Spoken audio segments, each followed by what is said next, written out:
Paz, Senhor, igreja.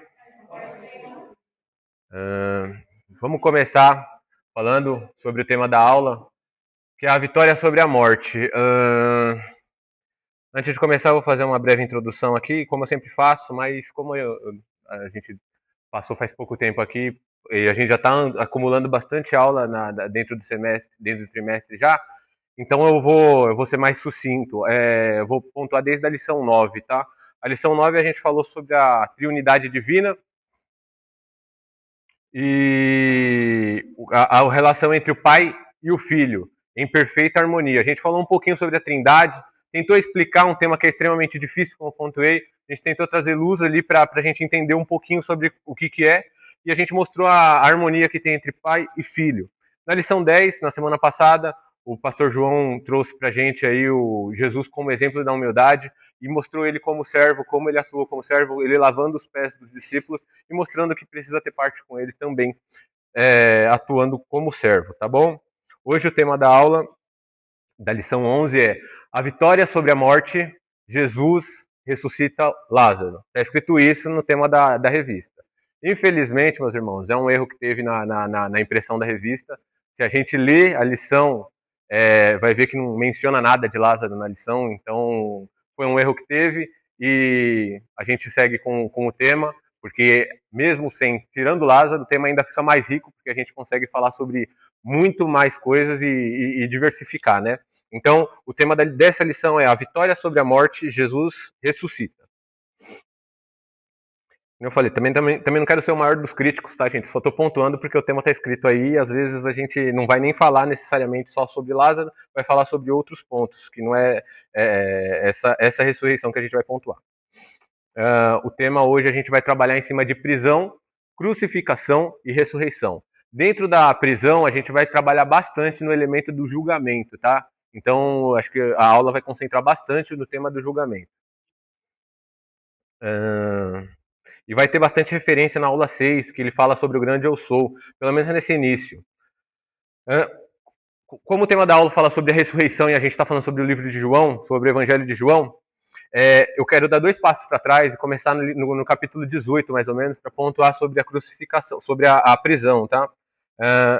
É importante pontuar que lá no capítulo 18, a gente tem um cenário que Jesus vai para o Monte das Oliveiras, e lá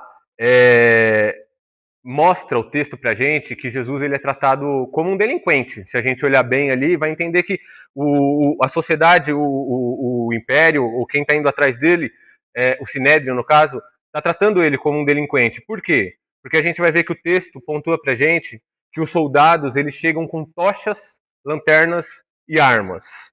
Jesus, gente. É Jesus. A gente está falando de Jesus e os soldados chegam com esses aparatos para prender.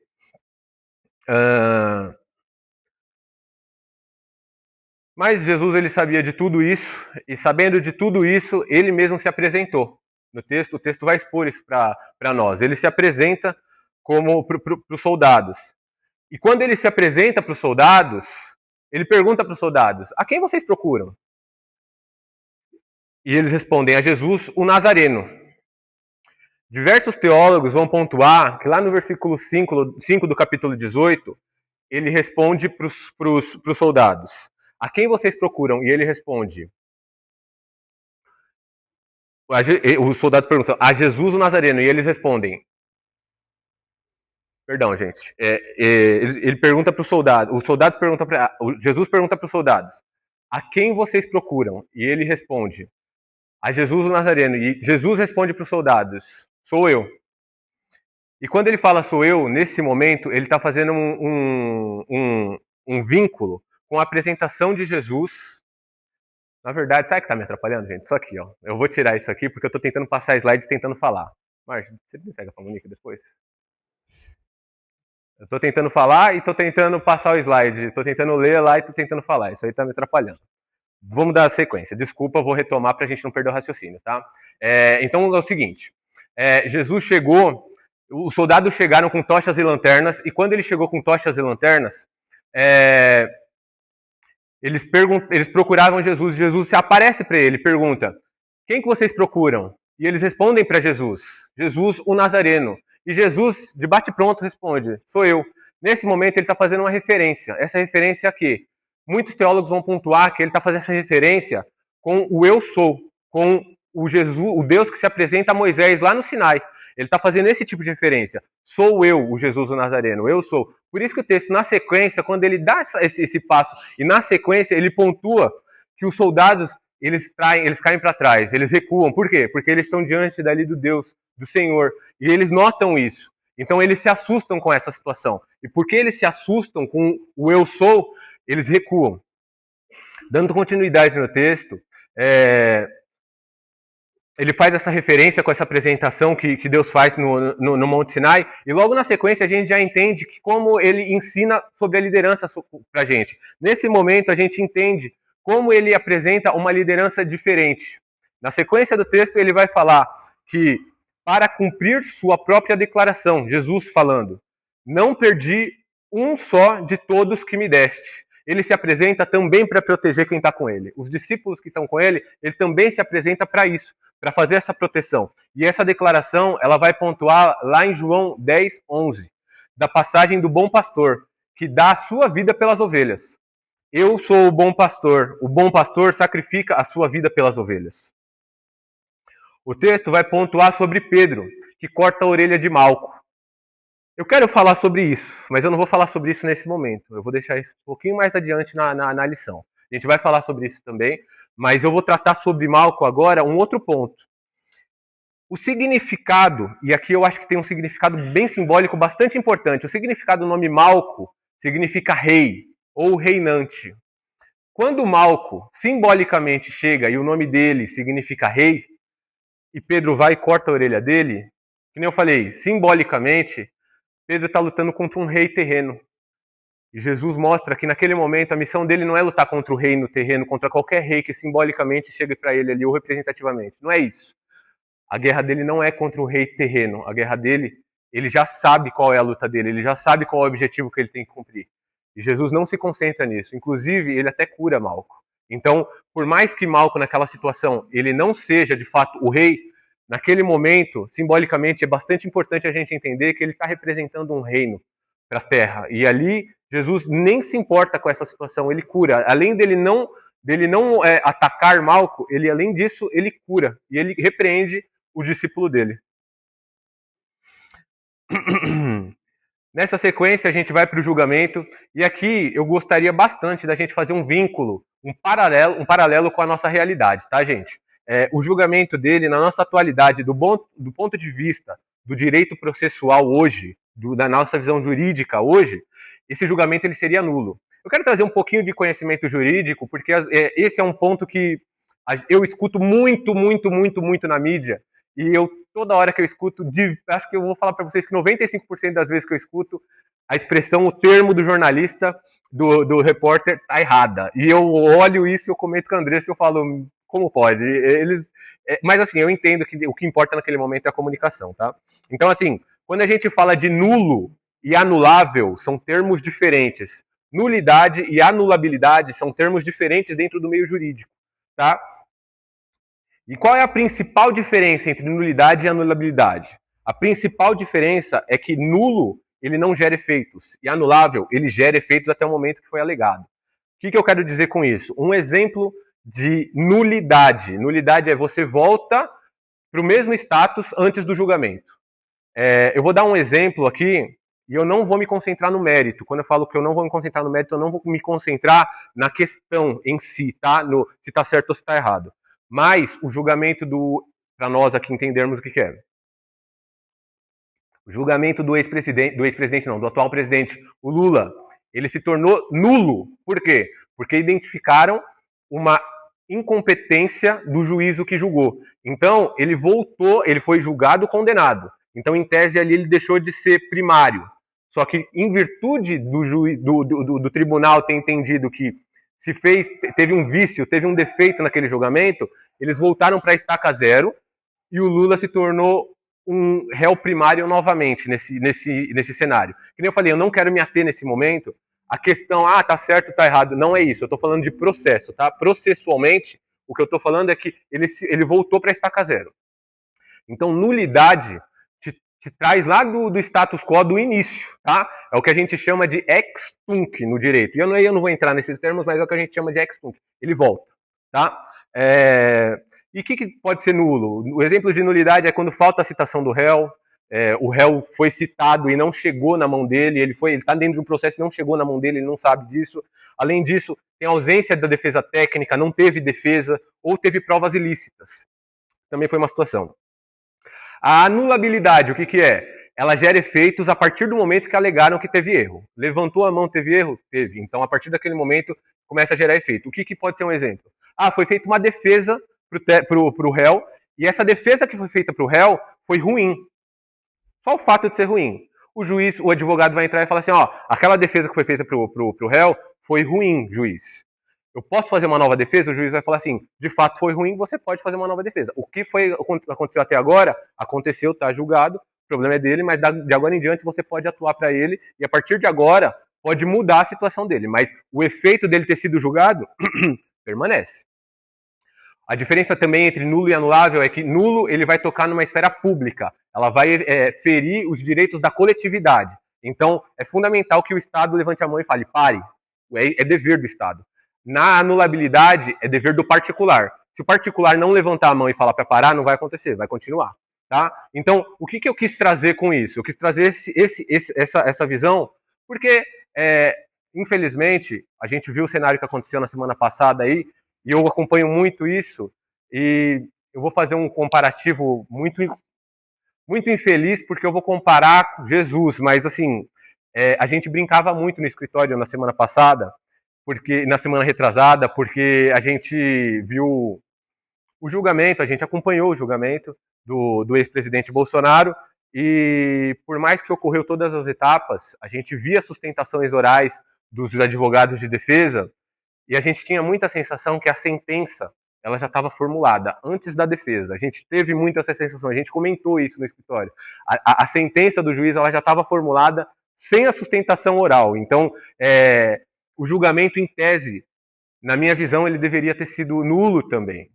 Tinha ali uma imparcialidade, mas como eu falei, eu não pretendo entrar no mérito, tá, gente? Eu pretendo expor para vocês o que é um julgamento nulo, para vocês entenderem e trazer para vocês o que é um cenário atual.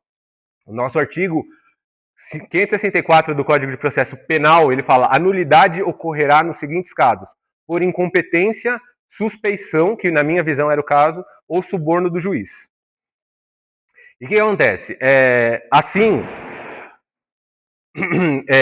que a gente vê esse tipo de cenário, vamos falar assim, que a gente julga como incapacidade, tá?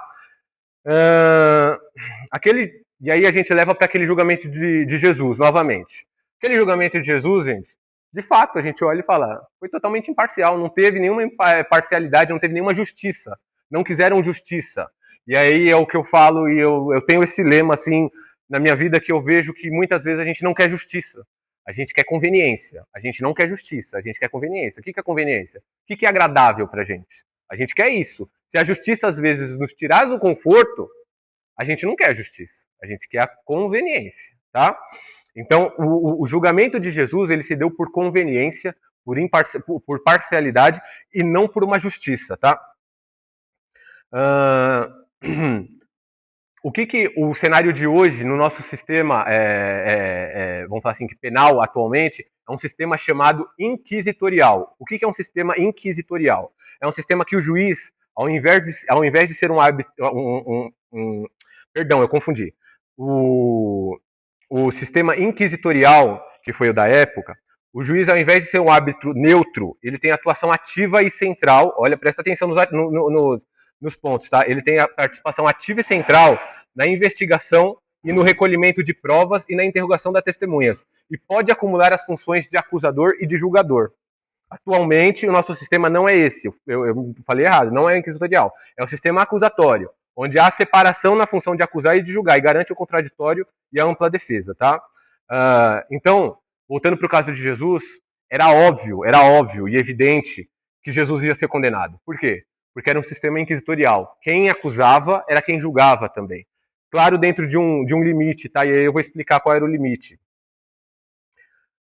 Além disso, para reforçar a condenação de Jesus, tentaram levantar falsas testemunhas. Lá em Marcos 14, 55 e 56, mostram que tentaram fazer esse levantamento das falsas testemunhas, mas os depoimentos delas se contradiziam. Então, assim, só a contradição de depoimento já é um elemento a favor do réu, tá, gente? Só a contradição de depoimento já seria um elemento a favor do réu.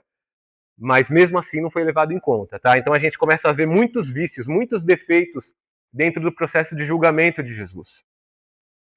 Então o Sinédrio o que era? Era o tribunal dos judeus ali, vamos falar assim, que era o órgão que eles utilizavam para julgar as causas que violavam a lei deles. E eles queriam a condenação de Jesus. Esse tribunal, ele tinha uma autoridade que foi crescendo. Esse tribunal, ele foi feito na época dos Macabeus. Macabeus foi antes do Império de Roma, tá? E aí eles fizeram o Império dos Macabeus e construíram o Sinédrio. Em tese, eles pontuam que eles eram sucessores dos 70, de Moisés, lá do início, tá? Então eles pontuam que eles eram isso. E aí eles fizeram o Sinédrio, e a tradição judaica nem pontua muito, nem dá base para isso muito, tá? Mas, nesse caso, o Sinédrio que tinha ali o Tribunal dos Judeus, que veio dos Macabeus e percorreu todo esse período até a chegada do Império Romano, quando o Império Romano chegou, ele era mais forte do que o Império dos Macabeus. Isso a gente está falando de 63 anos antes de Cristo, tá? O Império Romano chegou e tentou negociar com Jerusalém e conseguiu. A negociação era boa, era frutífera, era política e valia a pena. Qual foi a negociação? O povo de Israel não precisava prestar culto ao imperador e bastava oferecer sacrifícios no templo para o imperador. Além disso, não precisava seguir a religião do império. Eles podiam seguir sua própria religião e a sua própria lei. Dentre essas leis estavam as leis das punições. Então, o que acontece?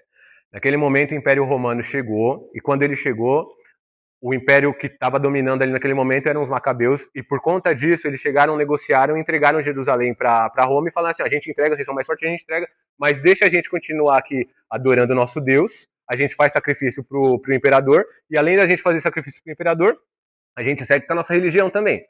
Roma falou, tranquilo, pode seguir. E aí, nessa daí, eles foram seguindo.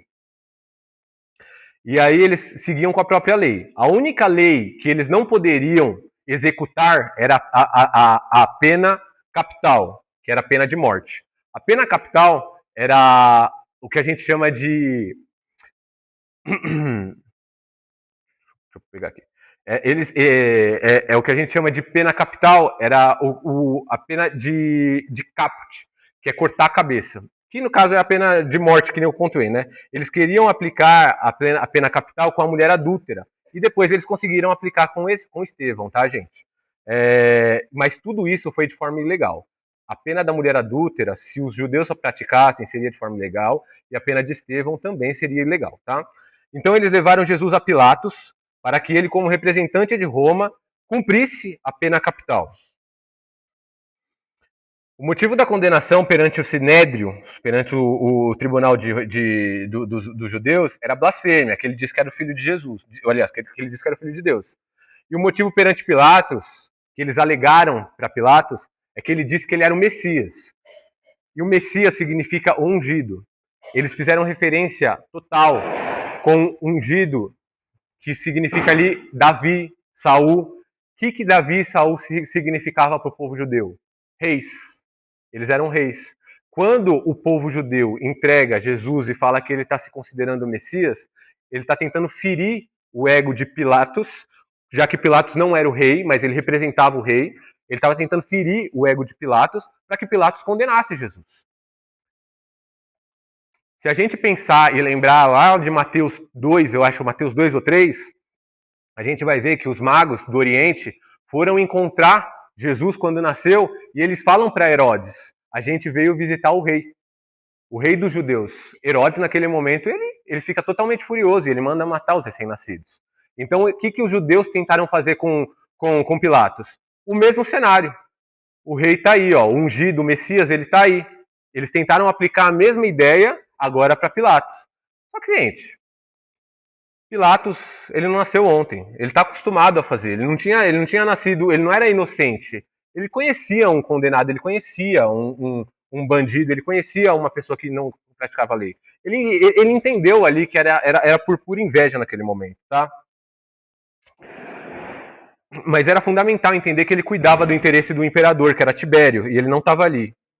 Então, quando alguém proclamava rei, estava querendo substituir, usurpar o Tibério.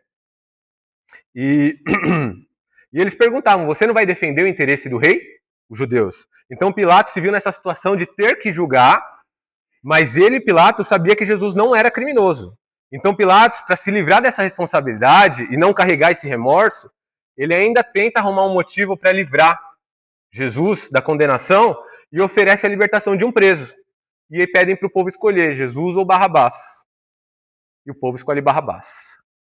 Só um detalhe aqui, tá, gente? Eu não sei, assim, com precisão, a gente não consegue entender de fato, assim, com riqueza de detalhes, quem Barrabás era. No Evangelho de Marcos é pontuado que Barrabás ele era um amotinador. Isso significa um revolucionário. A gente não sabe se isso é bom ou é ruim. Evidente que parece e dá muito a sensação quando a gente lê que é ruim, tá? É ruim, não é uma coisa boa, mas a gente também está falando do Império de Roma.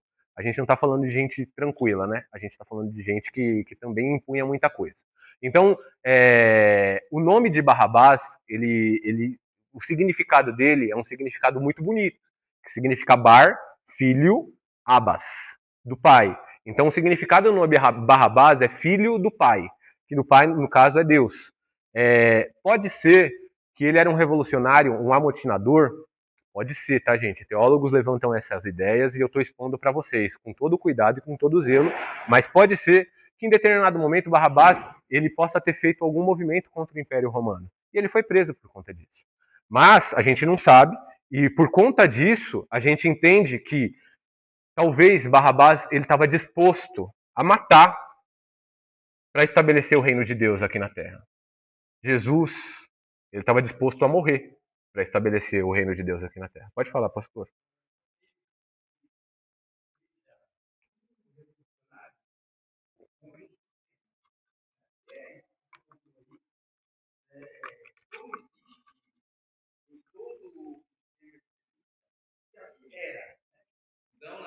Perfeito.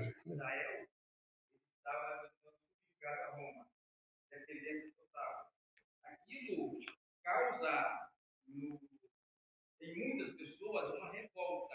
Então ele era um revolucionário do sistema que estava disposto a lutar, até matar em prol do sistema.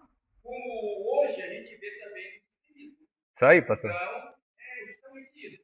E esse tipo de pessoa, pelas autoridades, é visto como então tem que prender. Tem que prender. Exatamente. Então é justamente isso.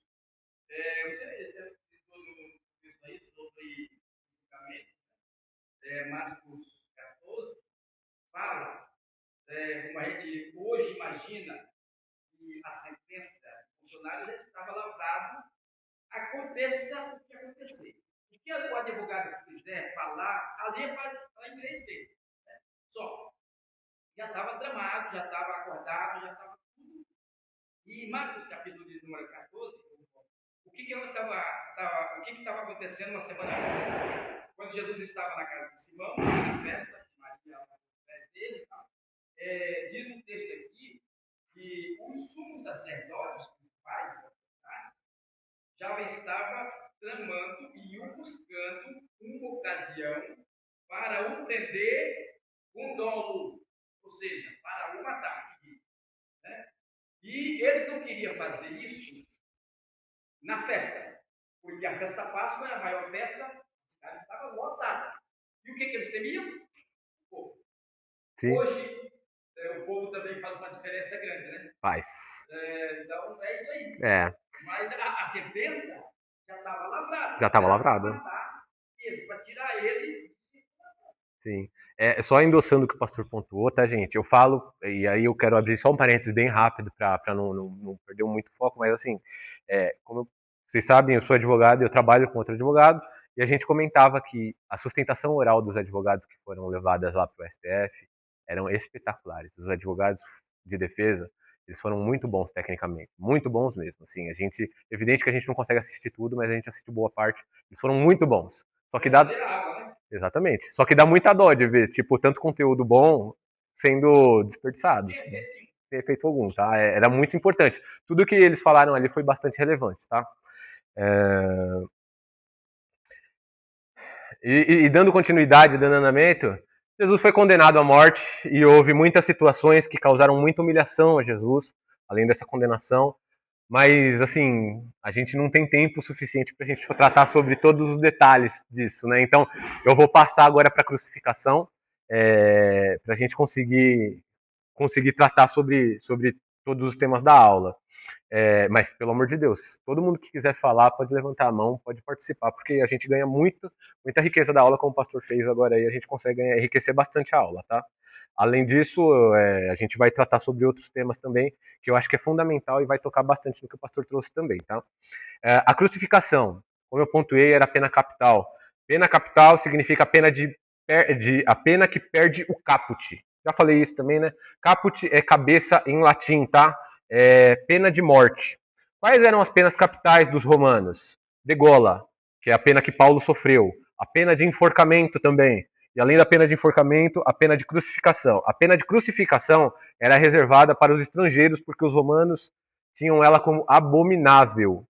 Cícero, que foi um advogado da época, chama a atenção de crucificação, chama a pena de crucificação de pena summum supplicium. Sumus supplicium. Isso é em latim também, supplicium é a forma de morte pública humilhante. E ela fala que a morte mais humilhante e cruel é a forma de crucificação. Por quê? Crucificado normalmente era colocado nu e exposto ao público, e todos os viam. Assim, gente, sendo bem franco com vocês, eu acho que eu não quero trazer nada de novo, assim, a gente já escutou 1 milhão de pregações referente a isso, e a gente sabe muito bem todos os detalhes. Mas eu acho sempre interessante a gente novamente relembrar, porque a gente está falando de Jesus e do chamado dele. Que nem eu falei, eu não tenho a pretensão de trazer nada novo, mas é fundamental que a gente relembre isso. Ontem a gente fez a Santa Ceia aqui, eu acho que é fundamental a gente trazer sobre isso também, tá? Como eu falei, o crucificado ele era colocado nu e exposto ao público e todos os viam nu. Normalmente, a morte de crucificação ela levava de 4 a 6 dias para que o crucificado morresse. A pessoa, ela morria de 2 formas. A primeira era uma forma normal, que a gente pode falar assim, tá? Ela perdia sangue e líquido e fazia com que sentia muita sede até o momento que ela tinha algo chamado de choque hipovolêmico. Quando falta líquido e o coração não consegue mais bombear o sangue, a pessoa morre na hora, tá bom? Chega nesse momento, ela vai morrer. E o segundo motivo, então o primeiro processo é o hipovolêmico e o segundo é a asfixia mecânica. Quando ela estava pendurada, ela sentia muita dor e começava a apertar o pulmão dela. Então isso aí fazia com que ela tinha asfixia.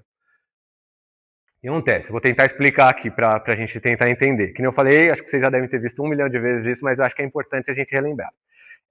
A pessoa era colocada no madeiro, subia e colocava lá em crucificação. Quando colocava ela para prender a estaca que estava aqui, o crucificado, ele tentava ficar equilibrado, tentava se segurar aqui. Aí ele soltava o peso dele no pé, caía. Quando ele caía, aliás, ele soltava o peso dele na mão. Quando ele soltava o peso dele na mão e se ficasse segurando pelas mãos, o pulmão comprimia.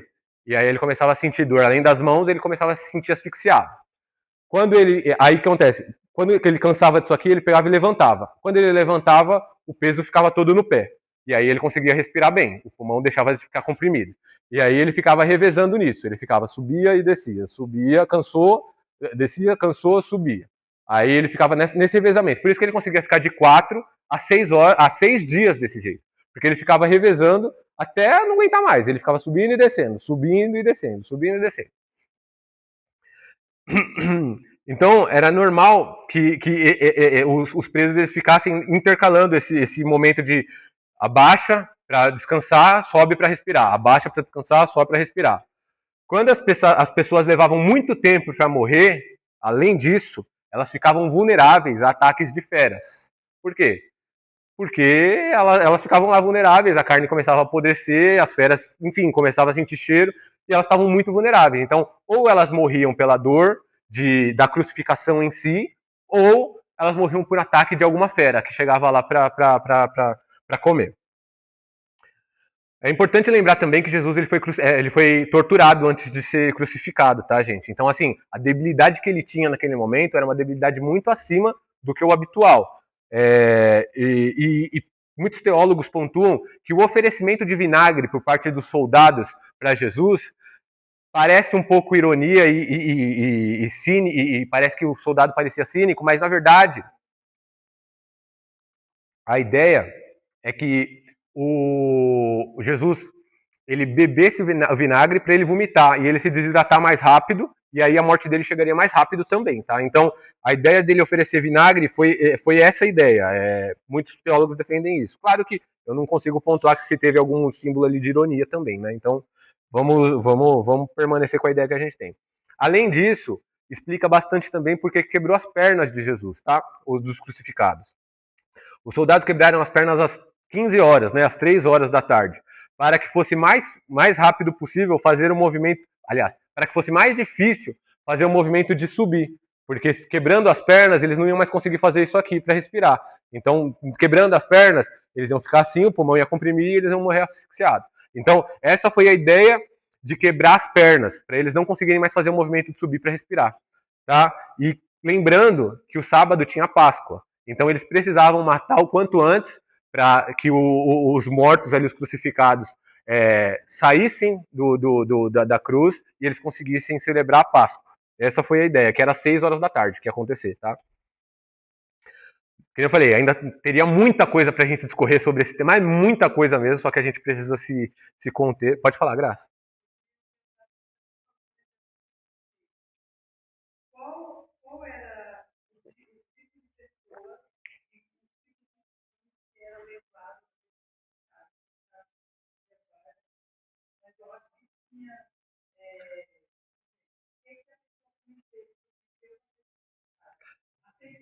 Assim, Graça. Assim, Graça. Exatamente. Para chegar à crucificação, você fala. Eu não sei se eu vou conseguir responder essa pergunta com precisão, tá, Graça? Mas assim, a crucificação ela era reservada para estrangeiro, ela não era reservada para um judeu, ela era reservada para alguém que eles queriam humilhar muito, muito. A questão dos crimes que eles tratavam vamos falar assim, como passivo de pena de morte à crucificação, isso eu não sei qual que é, os crimes que que era passivo de pena de morte. Mas a questão da pena de morte por meio de crucificação, é evidente que era extremamente arbitrário. Eu acho que acontece, e quando eu falo que eu não sei, eu presumo que era arbitrário no sentido de não existia um código de fato que você olhar e falasse esse crime é X, aquele crime é Y. Eles olhavam e deixavam na mão do governante, para o governante entender e perpetuar ali e imputar a pena que ele entendia que seria cabível. Os teólogos, por favor, se quiserem me ajudar também nisso. Sim, sim, sim, sim. Faz sentido, assim, a gente consegue extrair bastante coisa do cenário que estava acontecendo naquela época. Mas, assim, vamos falar assim, que um código que prevê o ilícito, como a gente tem hoje um código penal lá, o artigo 121, matar alguém, pena XYZ. Isso eu não identifiquei, tá, Graça? Eu não consigo prever qual eram os crimes que causavam a pena de morte.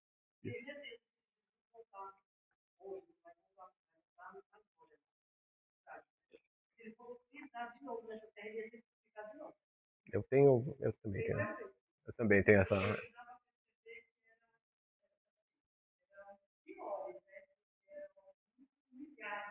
Sim, sim, sim. Degolar, exatamente. De 6 horas a 4, de 4 horas a 6 dias. De 4 horas a 6 dias. Você ia falar, pastor? Então, é os crimes mais graves que ela fabricada no madeira, essa é a não fácil.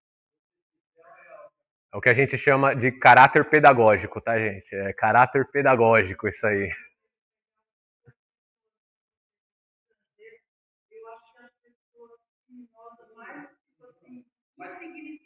Sim, sim, irrelevante para a sociedade, com certeza. Esquece. Política é sempre política, graça.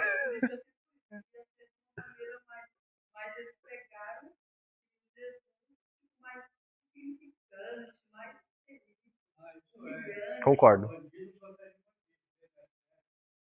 Mas assim, eu acho que todo tipo de pena de morte é para crime, na visão humana, crime grave, né, ou gravíssimo.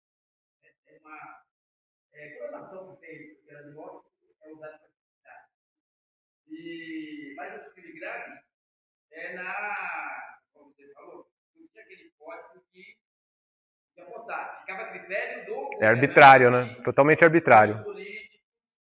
Se entendesse que alguém estava perturbando ou querendo tirar o lugar dele, crime grave. Sim. Então, pena de morte. Hoje em dia, por exemplo, nas ditaduras, né, como é que eles fazem para tirar a pessoa de circulação?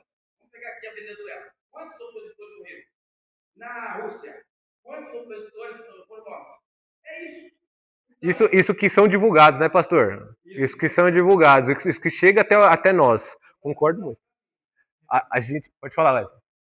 Os dois crimes que não tinham perdão no Império Romano era o crime político, que era você ir contra o Império, e o crime religioso, que era você contra a religião de Roma. Esses dois, independente de quem fosse, se fosse contrário ao Império, era crucificado. Os demais eram julgados pela, tipo, fulano, vamos ver se ele vai ou não. Mas esses dois não tinham perdão porque você dava a ideia de rebelião contra o sistema. A pena, independente de tudo, é o que a gente chama, e assim, é muito bonito. Aí, claro, a gente escorre até por outro caminho, mas eu gosto muito de tocar nisso, porque a gente vê como a Bíblia é linda, no sentido total, que Jesus. Hoje a gente não tem dimensão disso, mas Deus entregou a lei para Moisés justamente para estabelecer um padrão para o ser humano. Coisa que naquela época era um absurdo. Era o que a gente chama de Rex in lex, o rei é a lei. Então, assim, ele arbitra, ele escolhe o que ele quiser. E ele que manda qual é a lei e qual vai ser a pena que vai ser praticada. E quando Deus entrega as leis para Moisés, eles põem e falam assim: o rei vai ter que se submeter a essa lei. E hoje, em tese, em teoria, tá, gente? A nossa Constituição, ela é acima de tudo. E em todos os países democráticos deveria ser dessa forma também. Todos os órgãos estão abaixo da Constituição e devem fazer isso aqui funcionar. E a Constituição tem que funcionar. Então, assim, não tem alguém que pode se sobrepor à Constituição para praticar algum ato.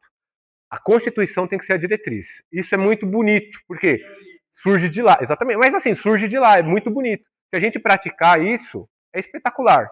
O problema é que o homem é extremamente corrompido e ele tem sede de poder, né? Não tem, e aí ele começa a deturpar o que acontece. O sistema, ele é muito bem feito. Eu não posso falar que não, é genial o sistema, tá? Na verdade, é genial até baixo o termo.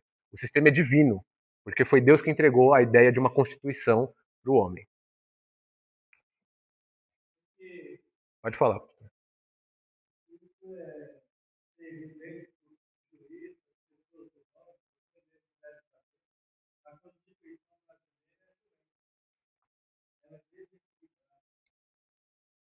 Tem que ter direitos e deveres do povo, tem muito direito e não tem quase. É muito direito, muito direito, muito direito. Consegue congregar de uma forma correta. Na verdade, deveria ser feita uma nova. Nós temos excesso de lei. Né? Olhando para outros países, por exemplo, que é muito curtinha e enxuta.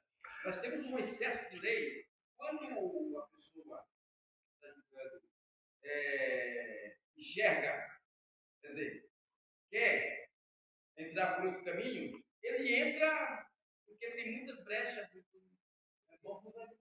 Eu vou tentar expor. Desculpa, pastor, pode continuar. Aquela expressão lá que o parlamentar não pode ser. Tem uma expressão que fala lá que em caso algum, o parlamentar ele pode ser censurado. Foro privilegiado? Não, aquela outra expressão. Tá.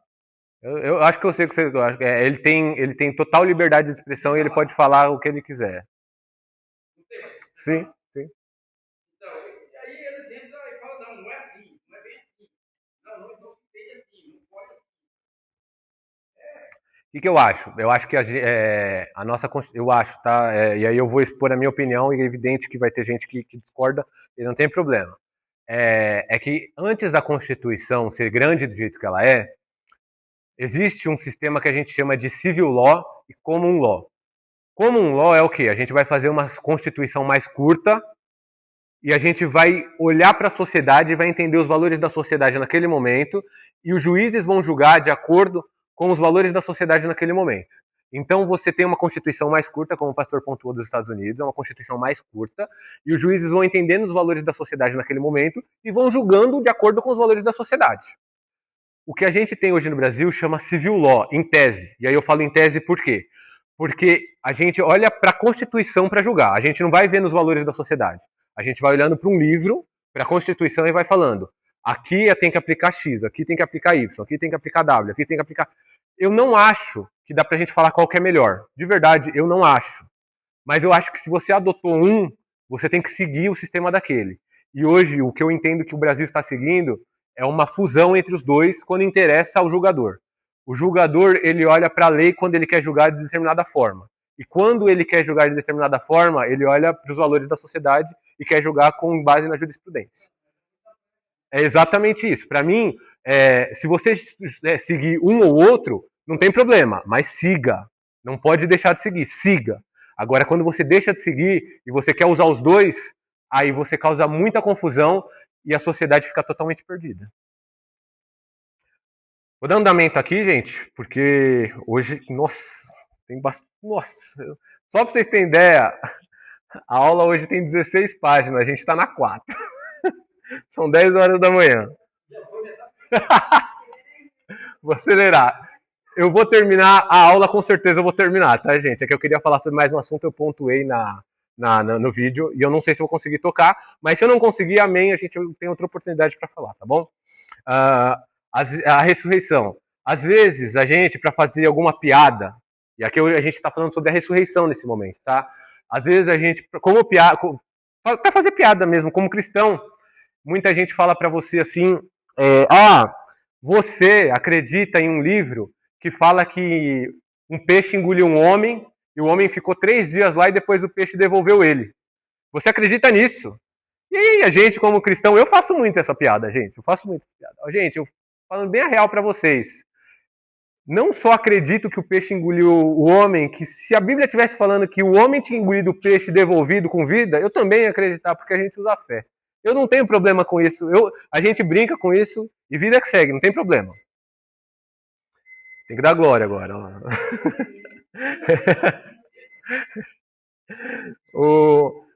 Mas no caso da ressurreição, gente, é um assunto muito mais sério. Não dá pra gente fazer esse tipo de piada. Esse tipo de piada, ele vai caber em determinados momentos, em vários momentos dentro da Bíblia, mas com a ressurreição é impossível a gente conseguir adequar isso. Passar? Wesley, tem como passar? Tem como passar o slide?